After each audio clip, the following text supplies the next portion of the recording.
silence. And in the naked light I saw 10,000 people maybe.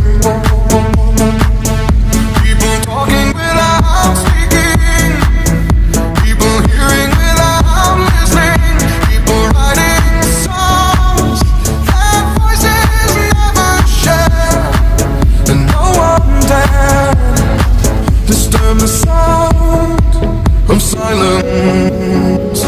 Fool said, you do not know.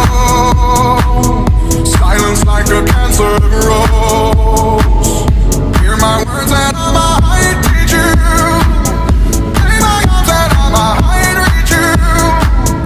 But my words, like silent raindrops, fell and echoed in the wells of silence.